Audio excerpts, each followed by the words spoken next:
In 1838, Joseph Smith the prophet laid his hands on the head of John Woodland and sealed the land and homestead to him and on him that he had built on Spring Hill, Missouri, for time and all eternity. In the next life, that property belongs to John. Joseph also in that blessing promised John that he would live to see the Savior reign upon the earth if he so desired. Well, Joseph was killed. The church left Missouri, left Nauvoo, came to Utah, and John advanced with the church until finally into his 90s. It was written. He often said that the Savior would soon come because he was getting close to the 100-year mark. His granddaughter, Laura, would say, "Grandpa, when you get that old, you'll want to go."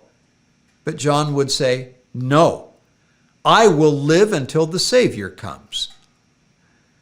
Well, one afternoon in his 95th year, John laid down for a rest, and when he failed to awaken at his usual time, Laura went to waken him and found him not breathing. The relatives were called in, and John Woodland was pronounced dead.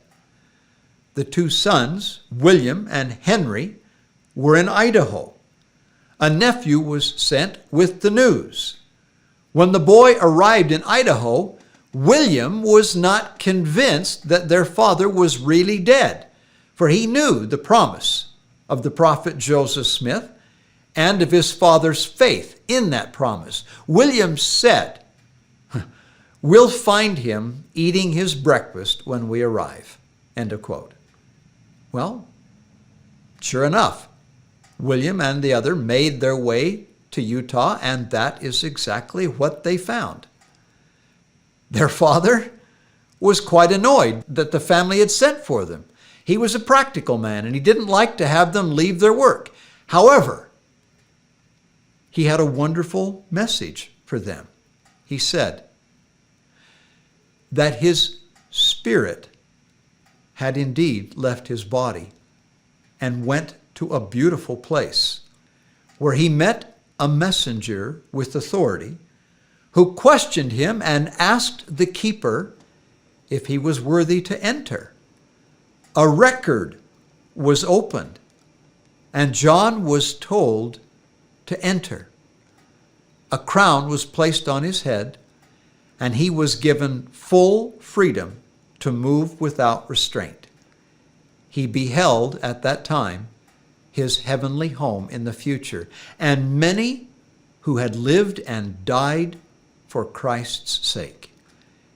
He also saw that his work was being neglected over there, and he expressed a desire to set to work at once.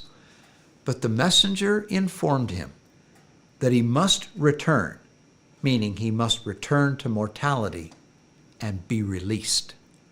He then said, quote, "I am ready to go and relinquish my right to remain on the earth until the Savior comes." End of quote. He was ready to go just as soon as the Lord wanted him. The sooner the better. During the time that followed after that vision experience in the world of spirits, and before his death, John would often stop himself and say, quote, "No, I must not tell you, or you'll be too unhappy with your lot here and may shorten your days here and lose the prize." According to the family accounts, John lived about 4 months after this spirit world experience, and then one night his spirit slipped away to that eternal home where he is building a kingdom for numerous posterity.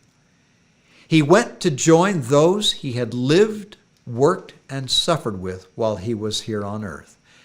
His life, according to his family, was one continuous round of honest endeavors. His testimony ever fresh and positive, and his dying admonition, a prayer for his posterity.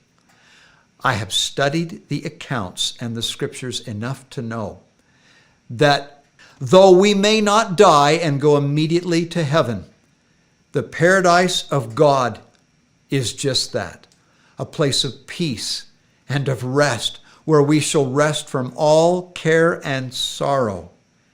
And we qualify by living each day having a portion of the Spirit of the Lord to accompany us.